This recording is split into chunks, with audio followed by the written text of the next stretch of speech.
Breast cancer can happen at any age, but it's on the rise among patients younger than 45. That's according to the Centers for Disease Control and Prevention.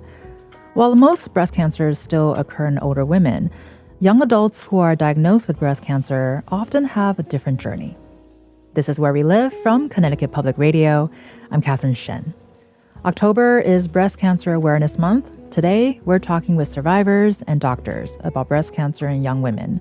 If breast cancer has impacted you or someone you love, we would love to hear from you. 888-720-9677 or find us on Facebook and Twitter at Where We Live. You can also email us at wherewelive@ctpublic.org. Joining us now is Kate Hayden Ames. Kate is a breast cancer survivor living here in Connecticut, and she was diagnosed with breast cancer at age 40. Thank you so much, Kate, for being with us today. Thank you for having me, Catherine. So we'd love to start off by having you tell us about your story, about how you were first diagnosed. Sure. Thanks for asking. I did pass a mammogram in 2020, and I had always had cystic breasts, and the cyst caused pain for me. So periodically, I would go to my gynecologist, report the pain. She would send me to a general surgeon who would drain my cysts, and that would usually relieve the pain. So I was having pain coming into 2021, in the beginning of 2021, which was also at the height of COVID. And I went and had my cysts drained. And then a few months later, I still had really extreme pain. I went back on my left side and said, I need to be drained again. The general surgeon tried to drain and said, it's denser tissue down on the bottom of your left breast. So I would recommend you go to your gynecologist and get prescribed birth control. It'll even out your hormones and the pain should probably resolve. When I did go to my gynecologist, she said, I think this is beyond my scope. I'd like you to book, or I'll send you a referral to meet with a breast specialist.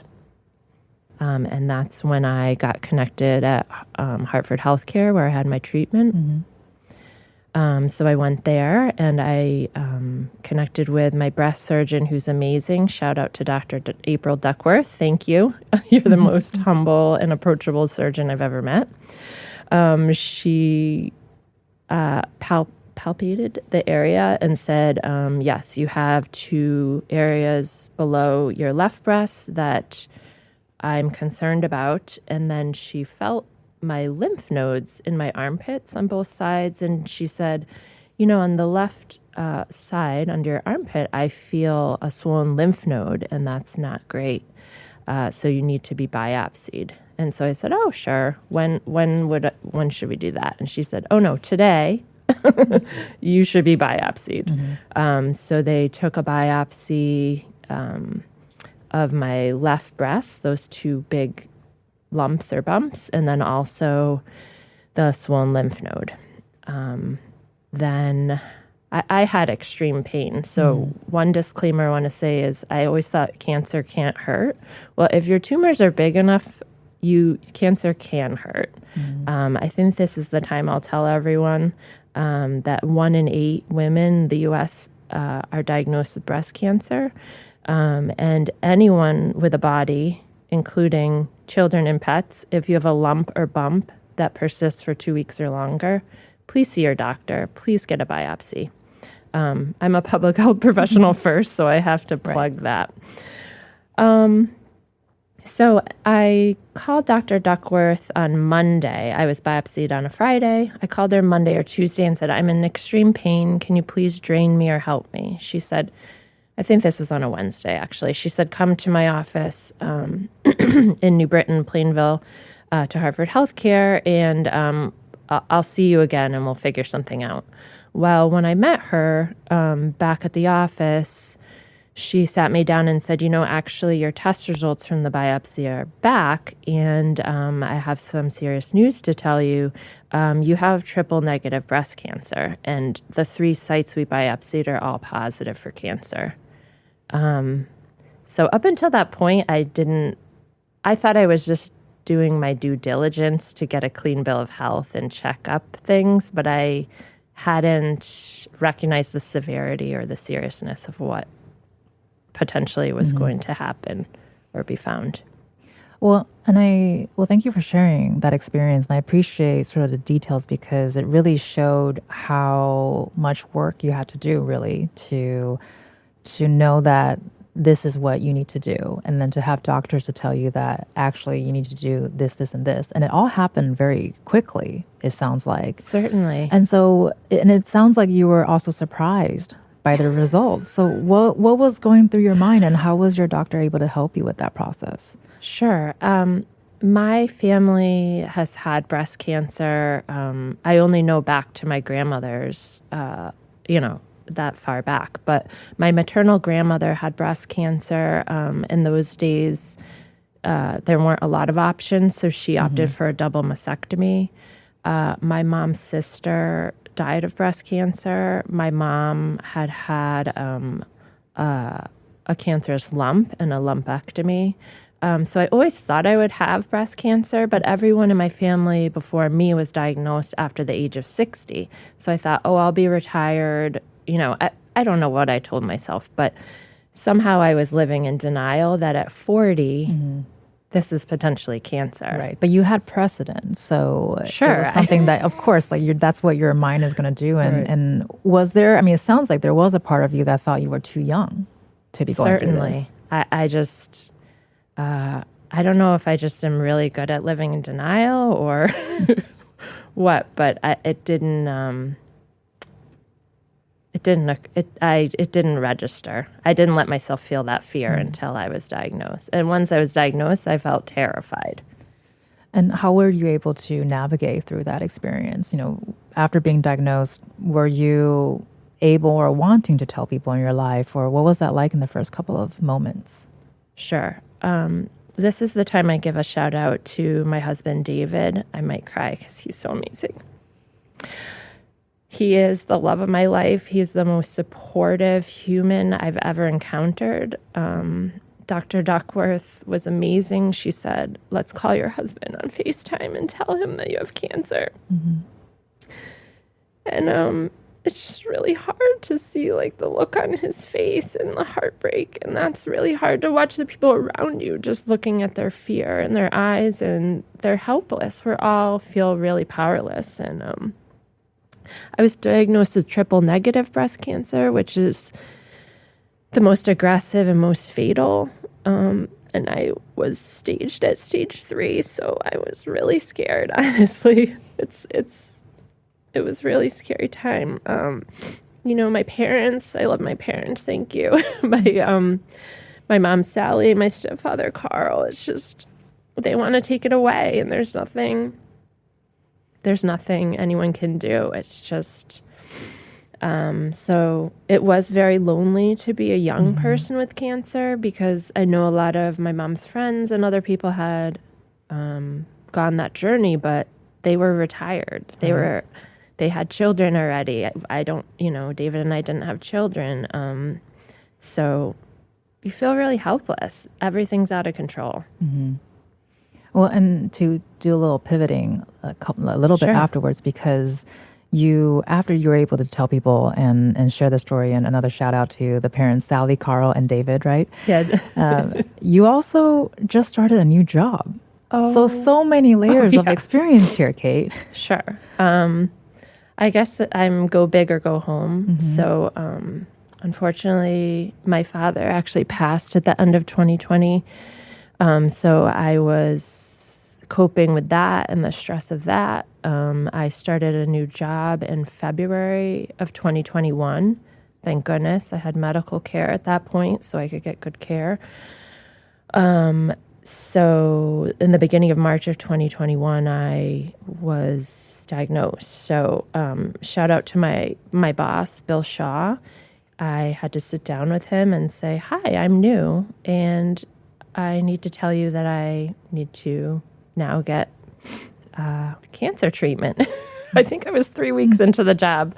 Thank goodness he's a clinical psychologist turned researcher, because he is an amazing person with a big heart and was very understanding and accommodating. And that's amazing to be able to have that process. And because your doctor recommended you that you start treatment immediately. So how did you have that conversation in terms of taking leave from work and getting workplace accommodations? I know you just shared a little bit, but maybe for those who are looking for vocabulary or just to hear from someone else who's gone through this, what was that experience like for you in terms of presenting that information and being able to get your treatment? Sure.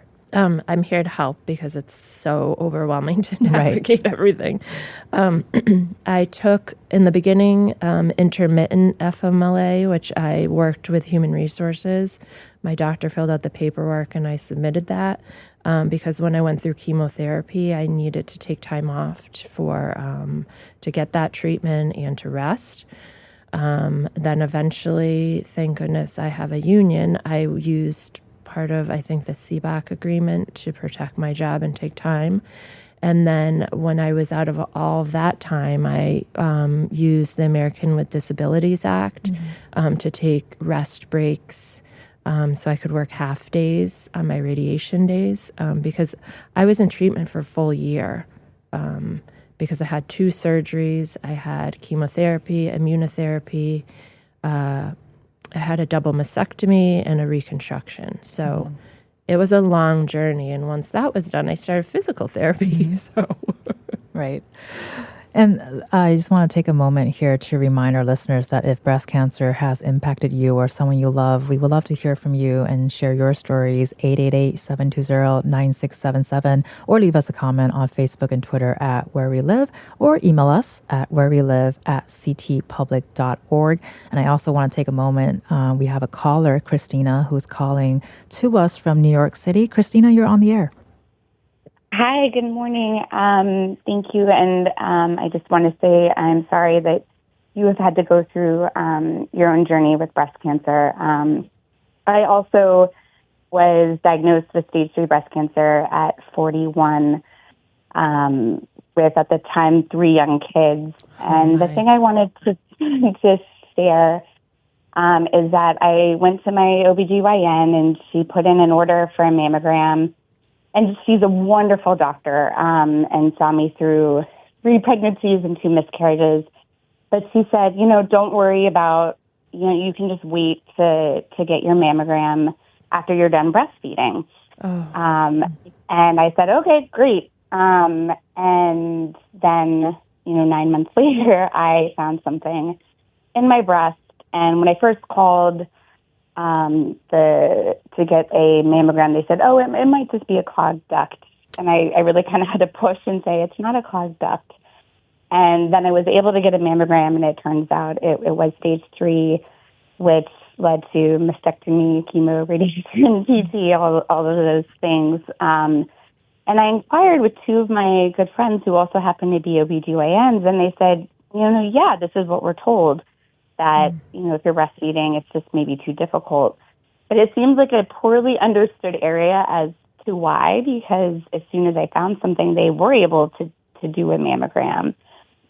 So I just wanted to share for those who are maybe older parents to definitely advocate for that first mammogram. I really wish I had. And I try not to live in the past and live in the present, but I just wanted to share that in case other women were maybe being given the same advice. Well, thank you so much, Christina, for taking the time and sharing your experience with us. And I'm sorry to hear that you've also had to go through that whole process. And Kate, we'll love your response to this too. And especially in terms of, we were just talking about how I think oftentimes you have to be your own advocate. And we talk about this a lot too. The hardest thing often is you don't know what questions to ask, right? So especially with Christina's case and yourself, what are your thoughts with her story? Sure. Thank you so much, Christina, because it's really important for everyone to share their unique story. And I have a friend in Connecticut who was in the same position as you. She was breastfeeding. And I think as we educate patients or people in the community or in our lives, they know what to press their doctor on or the questions to ask.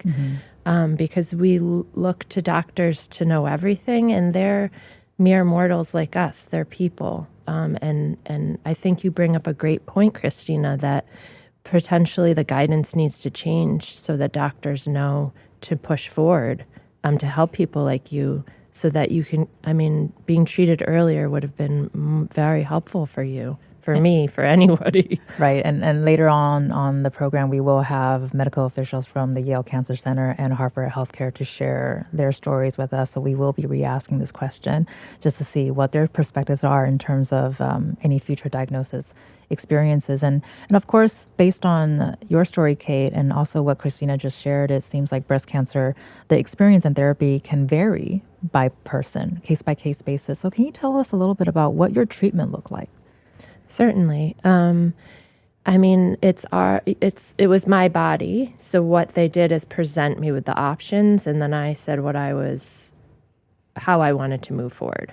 For me, I respect everyone's choice because everyone makes different choices. But for me, the way I decided to approach it is I wanted to do every available treatment because at the end of the day, whatever my outcome, if I got to live or die, I wanted to feel like I did everything I could to stay because I have a lot to live for and I wasn't ready to say goodbye. So I just accepted everything that they offered, and I started with chemo. I think that might be newer, but because my tumors were so large and I had lymph node involvement, we went straight to chemo to try to reduce the tumors and reduce the cancer before surgery. And we also learned that from some young breast cancer patients that the treatments can also bring on early onset menopause. What did that look like for you? Sure. My husband and I did not have children, so we tried to freeze embryos. Mm-hmm. So I actually got a 3-week delay on my chemo start to do the injections and harvest eggs to mix with his sperm and then freeze embryos.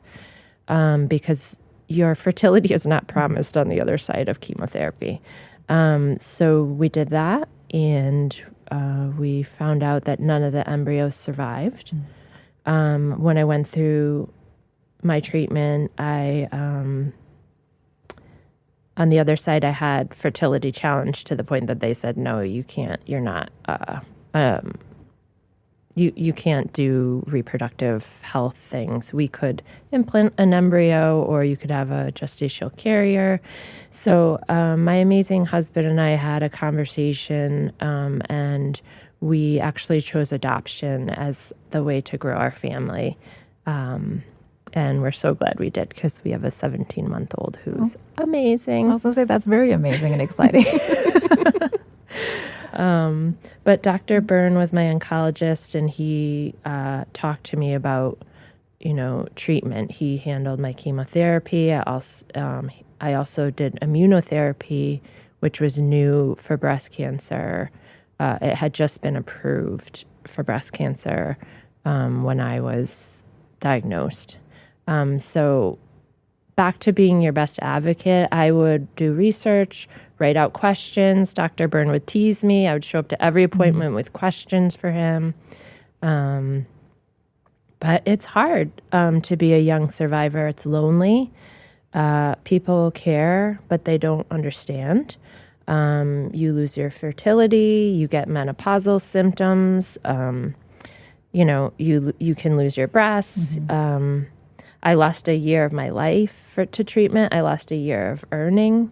Like, I'm in the middle of my earning years, and for a year I have my job's protected, but I'm not being paid. Right. And then a year plus devoted to recovery. So, it's a lot. There was so much that you've gone through, and unfortunately, I think it would resonate with a lot of people, right, in terms of the experience. And hopefully this can help normalize, or not normalize the experience, but at least to let people know that they're not alone. Yes. And it sounds like there are some bright spots in your life, even though you've gone through this incredible emotional and physical roller coaster. What does your life look like today? What's bringing you happiness and joy? Thank you for asking. And I fought hard to stay here, so right. Now I'm looking for all those bright spots. Well, on we're really side. happy that you're here with us today. Absolutely. Thank you. So, yeah, I mean, my son, my husband, my family, a shout out to my siblings, Samantha and Curtis. I love them. I work full time. We have this amazing child. Gosh, I don't even know. I love Hartford and everything that goes on there. Well, it sounds like you're able to live your life. This is something obviously traumatic in so many different ways, but it doesn't define you completely. It's a part of my story, but it's not my story. I actually did write a book, a memoir to cope when I was in this situation. And if anyone's interested, they can look on Instagram. I just made an account last night, but it's pink_book_by_Kate. Pink Book by Kate.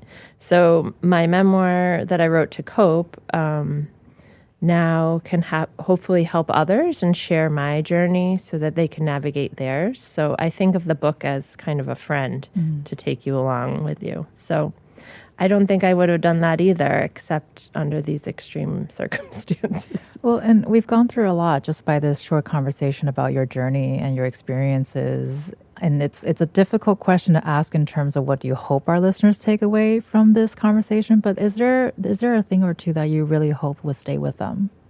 Yes, you are not alone. Lean on your loved ones for rides to chemo, meal support, to clean your house. I had amazing coworkers. Shout out to Jill Larmette, who covered for me. My friend who's a nurse, my guardian angel nurse friend, Candace Urenza Rinaldi, she would meet me every day for treatment because I had treatment during COVID. I was alone. My friend Ife, who's a doctor who fielded many, many questions. So you're not alone. Rest, rest, rest, rest, rest. Like, I owe a lot of rest, I think, to my recovery. And also, cancer can happen to anyone. It's not your fault. It's not your fault. Our society is very strange. We like to think if we do all the quote unquote right things that we can avoid cancer, but that's not true. It's not your fault. Well, we appreciate everything that you share with us today. I want to thank Kate Hayden Ames for joining us and sharing her story. Kate, appreciate your time and your generosity, and thank you for sharing all the love as well. Oh, thank you. Check out Connecticut or ct.bhi.org, Connecticut Breast Health Initiative. And if our listeners let us know if breast cancer has impacted you, we want to hear from you. Let us know what your journey has looked like. 888-720-9677. Find us on Facebook and Twitter at Where We Live, or you can also email us at wherewelive@ctpublic.org.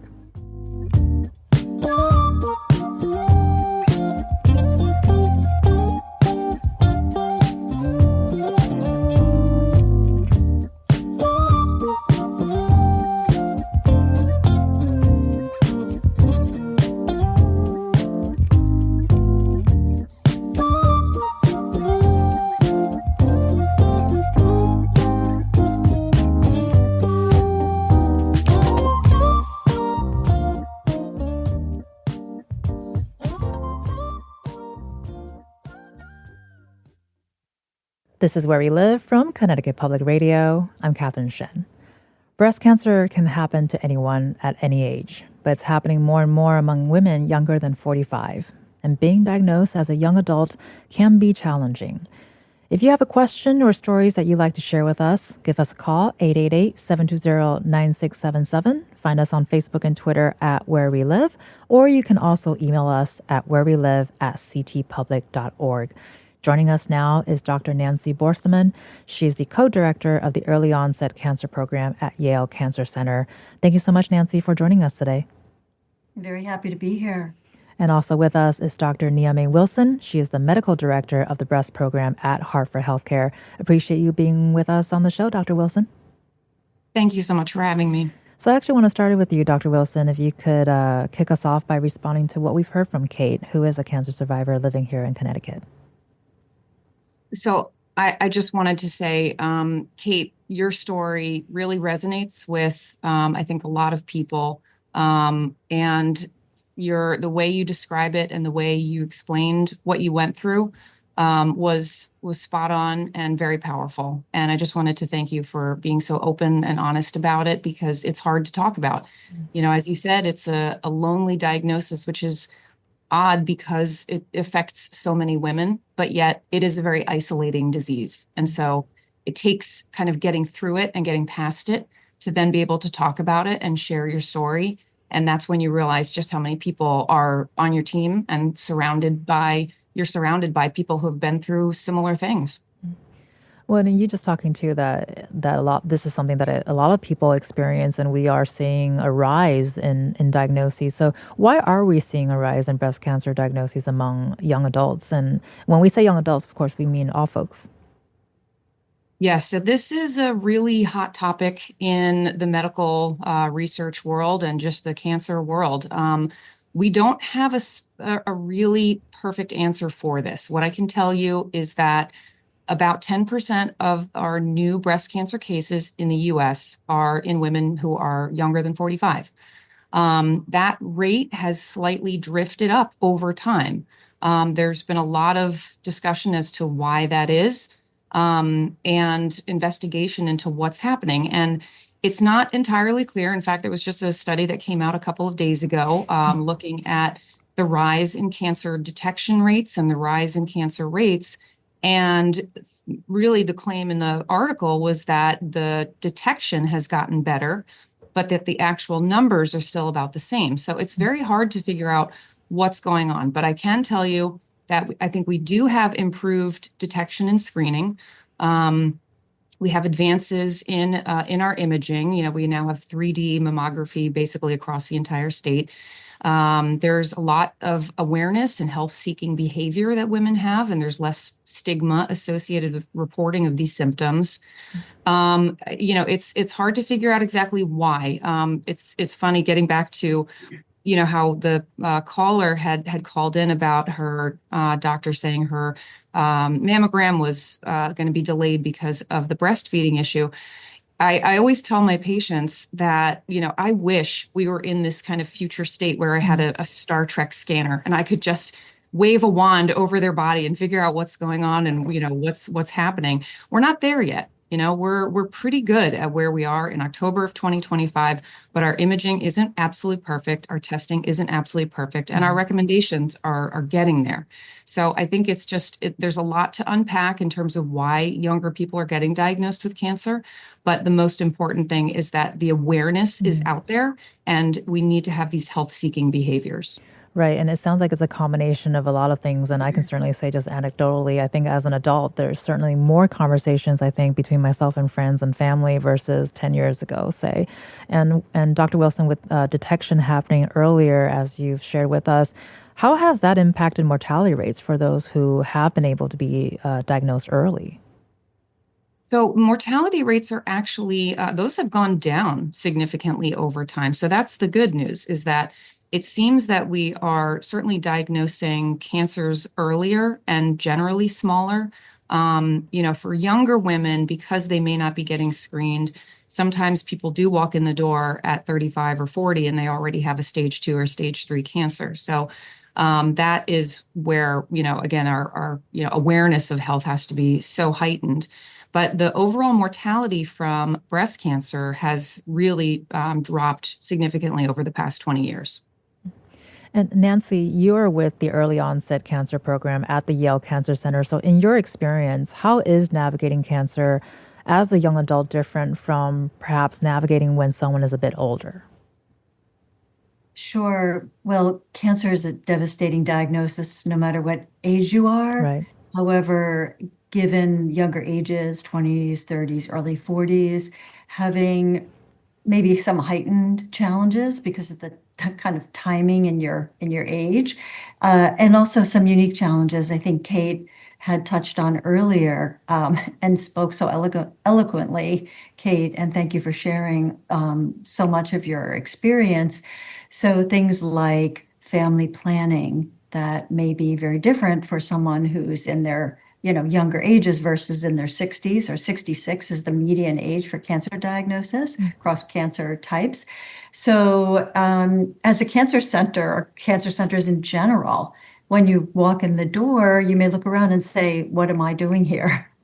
And as Kate, laid out all the ways in which cancer has affected her life. So there's the family planning, but it also isolation. My peers are not doing this. What's happening to me? The anxiety, the fear that you have to manage. And how do I talk to my, say, new boss, as Kate explained, a new job? And those kinds of communications can be very tricky, but very doable, but not so straightforward. Well, and building on what you just talked about, Nancy, as part of the challenge of being diagnosed when you are young is finding the support that you need to navigate the healthcare system. Kate shared with us that knew what questions to ask, had really good doctors to help her ask the questions and get the support. But there are many young people who don't have that support with them. So can you talk about what have you heard from patients who are trying to do this after receiving a diagnosis?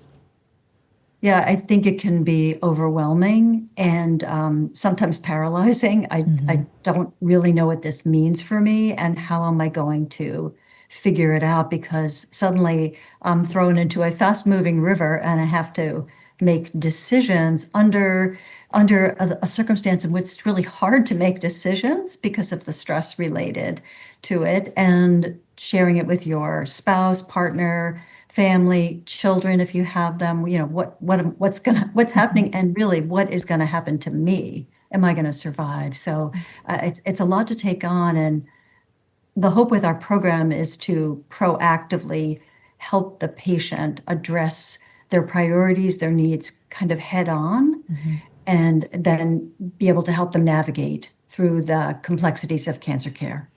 Well, and it is so complicated anyway. And Dr. Wilson, earlier we heard from Kate that after going through treatment, she also went through menopause early. So as we are seeing more young women get diagnosed, how are physicians starting to think about quality of life during and after treatment? Because menopause can come with some challenging symptoms, and it sounds like life in remission has complications on top of those complications. Right. There are a lot of breast cancer treatments that I've always thought of as very defeminizing. You go through menopause with chemotherapy, or you stop getting a period with some of our endocrine therapies. You lose your hair, you have to remove your breast tissue. And these are very personal things that women have to go through. The doctors, when we see our patients at our cancer centers, we're really focused on obviously preventing cancer, treating cancer, preventing recurrence.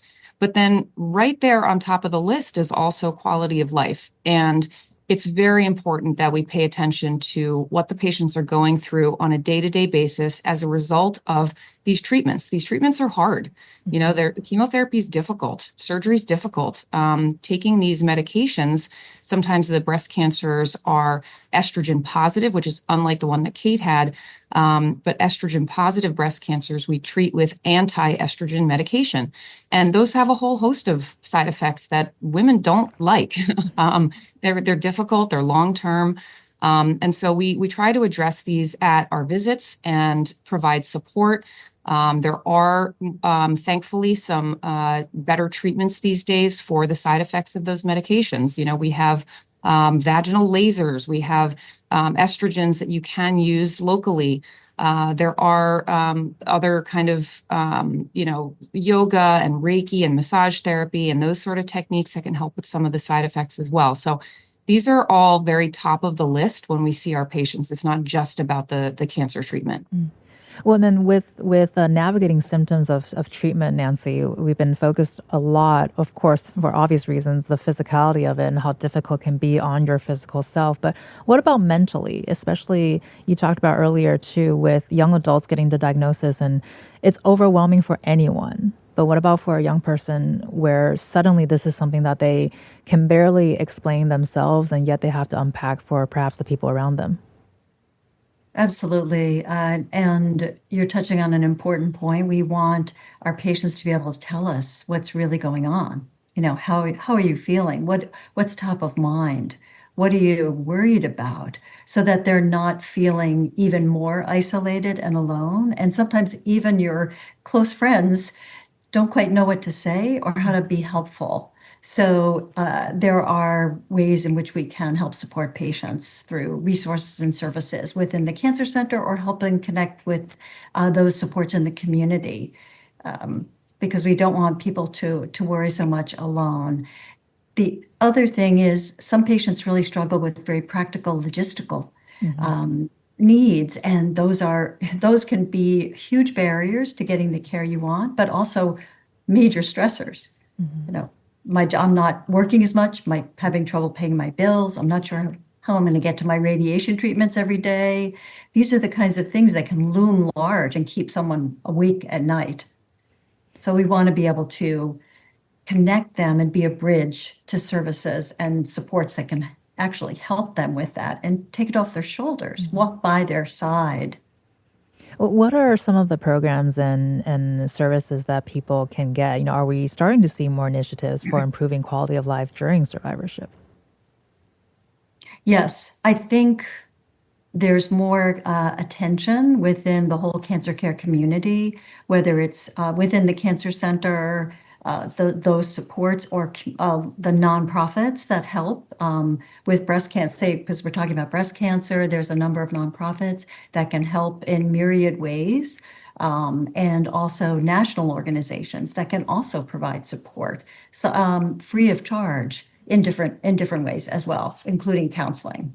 So support groups.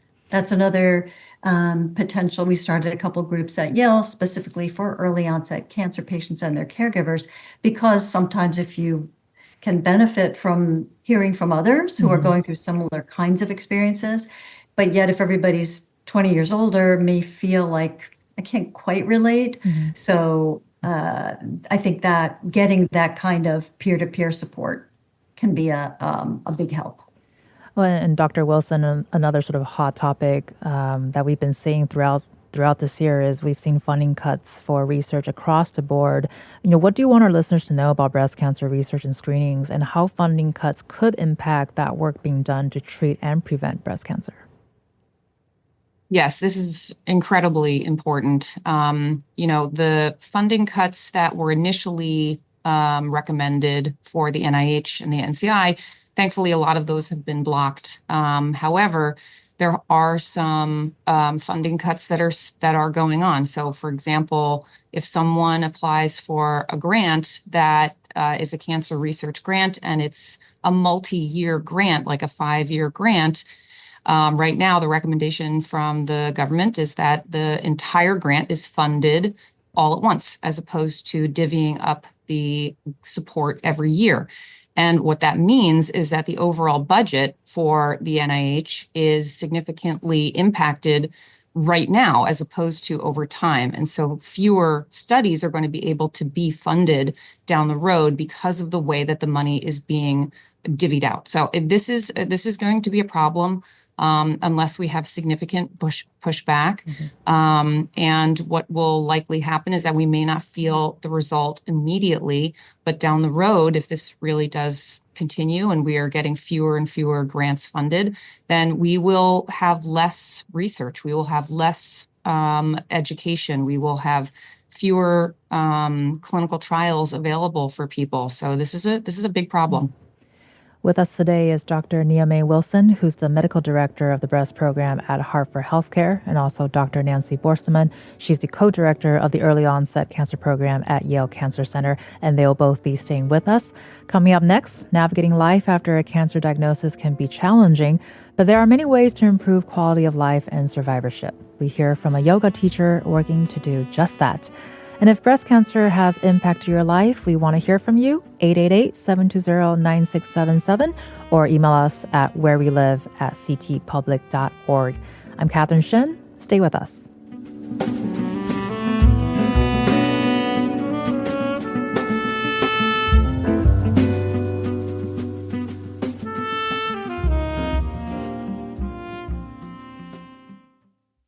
This is Where We Live from Connecticut Public Radio. I'm Catherine Shen.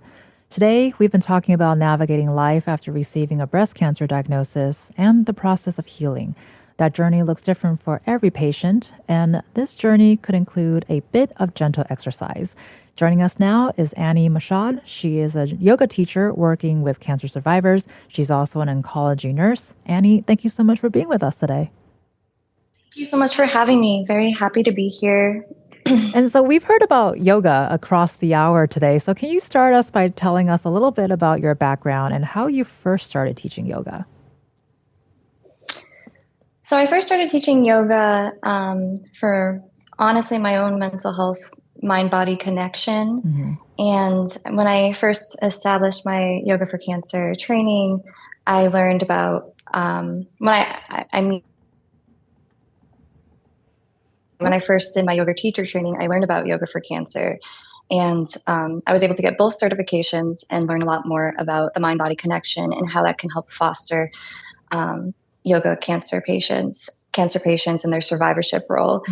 And so mm-hmm. Go ahead. So the yoga for cancer training that I did was done by Terry Prinster. She is a breast cancer survivor. She founded the program. She really hones into evidence-based practice and how to reduce some of the side effects that cancer survivors can have. It's also really beautiful that she established the program and has her own, has had cancer and can really know and experience a lot of the psychological and physiological side effects that one can have from a cancer diagnosis, especially breast cancer. Right. So when did it first click for you that your patients could potentially benefit from yoga? Honestly, I bring to the chair side breath work, meditation practices, sometimes even lymphatic drainage techniques, because if you really start it at that point, it can really help patients be more comfortable with the anxiety of treatment. Mm-hmm. It's very overwhelming to get diagnosed with breast cancer. I know Kate was telling us earlier about that and how hard that can be and how hard treatments can be. So facilitating that mind-body connection as early as possible can help with feeling connected, feeling less socially isolated, really trying to improve quality of life from the beginning, from the diagnosis. And are there any differences between what you do specifically to your context versus a traditional yoga class? Oh, definitely. So, and Terry Prinster, she really pushes for the lymphatic system and diaphragmatic breathing, because that's all part of our lymphatic system and lymphatic health, which is really important and vital for our immune system and our immune health. So sometimes, for instance, I know body changes can be very difficult for patients that have gone through breast reconstruction, double mastectomies, surgeries, radiation therapy, cytotoxic therapy. All those treatments can really disconnect one from their body and make them feel less connected to their body. So it can be really interesting in a yoga for cancer class when I might guide, and everything is optional, everything is inclusive in the class. So if I'm doing something with lymphatic drainage that requires you to go around the breastbone, which might be very uncomfortable for someone with reconstruction, but it is very important for lymphatic system, and the thymus is right in between the sternum. So it could be very eye-opening for different participants to see other cancer survivors doing these similar movements, getting the benefits, feeling the mind-body connection, feeling more connected just by the community, and seeing other survivors do those same practices and noticing how that might impact their well-being. And it's really quite a beautiful experience, because I have participants that might not be comfortable touching their body that way, right, but as they progress throughout the classes might feel more comfortable, because the community, feeling more connected to their body, lowering anxiety, pain reduction. There's so many benefits for yoga and prevention and reoccurrence as well. So it sounds like a mix of not only physical healing, but also emotional healing as well. Definitely physical and definitely psychological as well. I definitely agree. The mind-body connection is so important, and it's so grounding for so many people, especially those that have gone through such a challenging diagnosis, which can really dysregulate the body. So often there's trauma associated with the diagnosis of breast cancer, and that can put us in a state of fight or flight, really bring up our cortisol levels, really activate our sympathetic nervous system. And what breath work and meditation and mindful repetitive movements can do, that Terry Prinster really fosters in her program of Yoga for Cancer, can really bring us into that rest and digest. It can help regulate our hormones, which is also important and vital in our lymphatic system as well. So really incorporating our physical health and our mental health as one into a holistic health of mind, body, and spirit, without being too spiritual in a way that might not be inclusive for others. So very inclusive terminology. Everything is optional. Every practice is optional. Every movement is optional. And earlier, Dr. Nia May Wilson with Hartford Healthcare, I believe you were the one that mentioned yoga. Can you do a quick response to what you just heard from Annie here? Sure. I love it. I think, when my patients are amenable to it, I always encourage them to attend these types of classes. First of all, you get to meet amazing other women, some men as well, who have been through this. And so you get that connection, which I think is incredibly important. Talking about the diagnosis and what you've been through, I think is really underrated. It's very, very helpful. So the yoga, there's integrative activities. We do educational seminars, caregiver groups, a lot of wellness and holistic support that we provide at Hartford Healthcare that those are the adjunctive therapies that we really push our patients to, be a part of, because it's not just about the oncologic care. It's really about the whole person. And Annie, got a last question for you here. What do you want people to know about this class, and how can they find out more information about it? What I want people to know is it's a free program. The program that I run is at Hartford Healthcare. It is Mondays and Thursdays at 183 North Mountain Road in New Britain, but there's also programs I know at Midstate. I really encourage you to, if you're interested, to look up a program, because the community is beautiful. It's really, again, it's so nice to be able to talk and have that catharsis about everything that you've gone through throughout your treatment. Everyone is supportive. It's non-judgmental. It's very what is comfortable for you. And there's so many programs throughout the state that if you look into it, I would be surprised if you wouldn't find one that wouldn't be able to work with you and your life balance, including virtual settings. Well, thank you so much for sharing all that information with us. You've been listening to Annie Mashad, who's the yoga teacher for cancer survivors and oncology nurse. Thank you for being with us today. Thank you again.